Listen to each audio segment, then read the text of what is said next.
Hi guys, in this video you're gonna learn how to write a story with ChatGPT.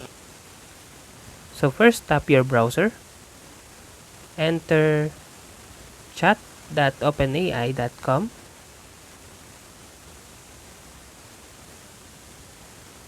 log into your account, then after that write a quick story. Then enter what you want a story example about